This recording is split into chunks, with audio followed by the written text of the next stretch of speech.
കോട്ടയത്ത് ഇപ്പോൾ വരുന്നൊരു വാർത്തയുണ്ട്. കോട്ടയത്ത് ചങ്ങനാശ്ശേരി വാഴപ്പള്ളിയിൽ 8ഓളം പേരെ കടിച്ച തെരുവുനായക്ക് ഇപ്പോൾ പേവിഷബാധ സ്ഥിരീകരിച്ചിട്ടുണ്ട്. ഇന്നലെ തിരുവല്ലയിൽ നടത്തിയ പരിശോധനയിലാണ് പേവിഷബാധ സ്ഥിരീകരിച്ചത്. നായ കടിക്കുകയോ മാന്തുകയോ ചെയ്തിട്ടുള്ളവർ എത്രയും പെട്ടെന്ന് പ്രതിരോധ കുത്തിവയ്പ് എടുക്കണമെന്ന് നിർദ്ദേശം നൽകിയിട്ടുണ്ട് ചങ്ങനാശ്ശേരി മുനിസിപ്പാലിറ്റി.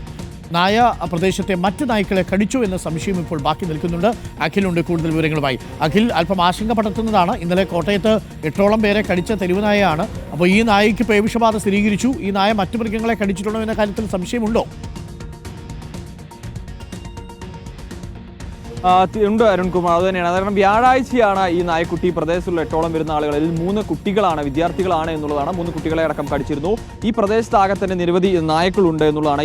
ഇത് നായക്കുട്ടി ആയതുകൊണ്ട് തന്നെ ഈ നായ്ക്കളുമായും മറ്റുള്ളവരുമായും ഒക്കെ തന്നെ അടുത്ത് ഇടപഴകുകയും ഒക്കെ തന്നെ ഉണ്ടായിരുന്നു. ചെറിയ കുട്ടിയാണ്. അപ്പോൾ ആ തരത്തിൽ ഉണ്ടായിരുന്ന പെട്ടെന്നാണോ ഈ നായ വയലന്റ് ആവുകയും ആളുകളെ കടിക്കാനൊക്കെ തുടങ്ങിയത്. അതുകൊണ്ട് തന്നെയാണ് ഈ പ്രദേശത്തുള്ള നിരവധി നായ്ക്കളുണ്ട്.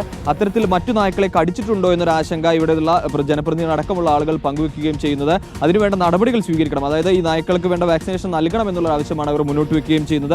ഈ പ്രദേശത്തുള്ള മറ്റു നായ്ക്കളെ കടിച്ച ഒരു സംശയം തീർച്ചയായും കടിച്ചിട്ടുണ്ടോ എന്ന് സംശയമുണ്ട്. 2 ദിവസം മുമ്പാണ് ഈ പറഞ്ഞ സംഭവം ഉണ്ടാകുന്നത്. ചെറിയൊരു നായ്ക്കുട്ടി അത് ആളുകളുമായിട്ട് വളരെ ഇണങ്ങി നിന്നിരുന്നതാണ്. പെട്ടെന്ന് അത് വയലൻ്റായി ആളുകളെ ആക്രമിക്കുന്ന ഒരു സ്ഥിതിയിലേക്ക് എത്തി. അങ്ങനെ ഒരു വഴിയാത്രക്കാരനെ ആക്രമിച്ച് അയാൾ തന്നെ അതിൽ പ്രതിഷേധിച്ച് ആ നായെ അടിച്ച് ചാകാറായി കിടക്കുന്നൊരു സ്ഥിതി ഉണ്ടായി. അങ്ങനെ ഗവൺമെൻറ് ഹോസ്പിറ്റലിലേക്ക്, ചങ്ങനാശ്ശേരി വെറ്റിനറി ഹോസ്പിറ്റലിലെ ഡോക്ടർ എത്തി അതിനെ അവിടെ നിരീക്ഷണത്തിൽ വെക്കുകയും ഒരു 1.5 ദിവസത്തിന് ശേഷം നായ ചത്തുപോവുകയും തിരുവല്ല ലാബിൽ പരിശോധിച്ചതിന് ശേഷമാണ് ഇന്നലെ പേവിഷബാധ സ്ഥിരീകരിച്ചത്. ആ സമയത്താണ് ഇവിടെ മറ്റ് തിരുവട്ടികളെയും ആ നായ കടിച്ചിട്ടുണ്ട് എന്നൊരു ആശങ്ക ഉയർത്തുന്ന വലിയ ആശങ്ക ഉയർത്തുന്ന ഒരു സാഹചര്യമാണ്. നമുക്കതിന് വേണ്ട വാക്സിനേഷനും മറ്റു കാര്യങ്ങളും എടുത്ത് മുന്നോട്ട് പോവുകയല്ലേ? അപ്പോൾ ഇന്ന് തന്നെ ചെയർപേഴ്സണെ വിളിച്ചിരുന്നു. ഇപ്പോൾ ഇന്ന് ഞായറാഴ്ചയാണ്. ഇപ്പോൾ വെറ്ററിനറി ഡോക്ടറുമായിട്ട് ബന്ധപ്പെട്ടിട്ട് ഇവിടെ ബാക്കിയുള്ള നായകളെ വാക്സിനേഷൻ എടുക്കുന്നതിനും ആവശ്യമായിട്ടുള്ള നിരീക്ഷണം ഏർപ്പെടുത്തുന്നതിനും വേണ്ടിയുള്ള കാര്യങ്ങൾ നഗരസഭയിൽ നിന്ന് ചെയ്യുന്നതാണ്. അതിനുള്ള അടിയന്തരമായ ഇടപെടലുകൾ ഉണ്ടാവും.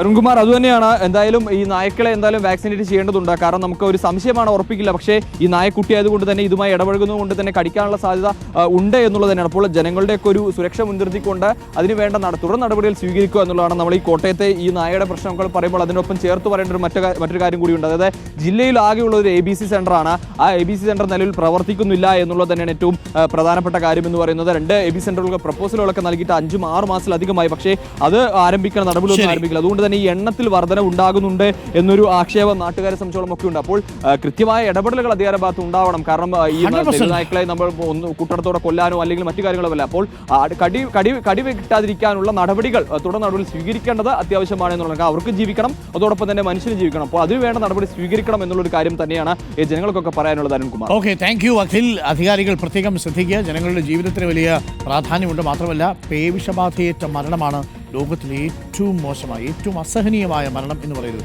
ബാക്കി ഏതെങ്കിലുമൊക്കെ വഴിക്ക് അങ്ങനെയൊക്കെ സംഭവിക്കുമായിരിക്കും. പക്ഷേ ഒരിക്കലും സംഭവിക്കരുതേ എന്ന് നമ്മൾ മനസ്സുകൊണ്ട് ആഗ്രഹിക്കുന്നത് അതാണ്. വലിയ ബുദ്ധിമുട്ടാണ് കേട്ടോ. അത് കണ്ടു നിൽക്കുന്നവർക്ക് പോലും ബുദ്ധിമുട്ടാണ്.